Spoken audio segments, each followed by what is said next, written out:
একদিন এক চালাক শিয়াল জঙ্গলে হাঁটছিল। হঠাৎ সে দেখতে পেল একটি বড় পাত্রের ভিতরে কিছু খাবার দেখা যায়, কিন্তু পাত্রটির মুখ সরু হওয়ার কারণে সে ভিতরে ঢুকতে পারছিল না। শিয়ালটি ভাবলো, যদি আমি একটু শুকিয়ে যাই তাহলে সহজেই ঢুকতে পারবো। সে একদিন না খেয়ে কাটিয়ে দিল। পরদিন সত্যি তার শরীর একটু শুকিয়ে গেল। এবার শিয়ালটি সেই পাত্রর ভিতরে ঢুকে পড়লো এবং আরাম করে খাবার খেতে লাগলো। কিন্তু খাওয়া শেষ হওয়ার পর সে বুঝতে পারলো পেট ফুলে গেছে। এবার সে আর বের হতে পারছে না। বাইরে দাঁড়িয়ে থাকা এক বাদর সব দেখছিল। সে হেসে বলল, বন্ধু, চালাকিরও তো একটা সীমা থাকা দরকার, তাই না? ঢোকার সময় যেমন শুকিয়ে গেছিলে, বের হতে হলে তেমনি আবার অপেক্ষা করতে হবে। শিয়াল বুঝতে পারলো তার লোভের কারণেই এমন বিপদ হয়েছে। অবশেষে একদিন না খেয়ে থেকে সে আবার শুকিয়ে গেল এবং কোনো মতে পাত্রটির ভিতর থেকে বের হয়েই দিল দৌড়।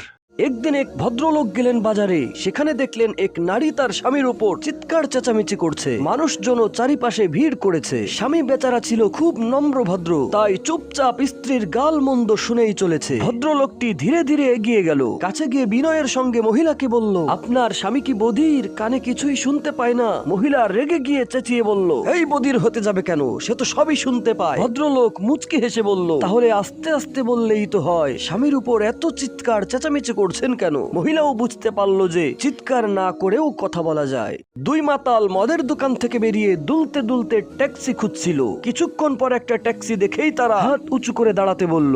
প্রথম মাতাল বলল, ড্রাইভার সাহেব, আমাদের দ্রুত বাড়ি নিয়ে চলুন। ড্রাইভার বুঝতে পারলো যে এরা মাতাল, তাই সে গাড়ি স্টার্ট দিয়ে 1 মিনিট সেখানেই বসে থাকলো, কোথাও গেল না। একটু পর ড্রাইভার বলল, ভাই, আপনাদের বাসার সামনে চলে এসেছি। প্রথম মাতাল খুশি হয়ে ভাড়া দিয়ে দিল। আর দ্বিতীয় মাতাল তাড়াহুড়ো করে নামতে গিয়ে পড়ে গেল।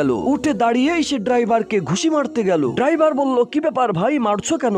প্রথম মাতাল বলল, ভাই, তুমি এত জোরে গাড়ি চালিয়েছো যে আমার বন্ধুর মাথা ঘুরে গেছে, তাই নামতে গিয়ে পড়ে যাচ্ছিল, এজন্যই তোমাকে মারতে যাচ্ছে। ড্রাইভার তো হতভম্ব, আর পাশে থাকা কয়েকজন লোক তো হেসে গড়াগড়ি খেতে লাগলো।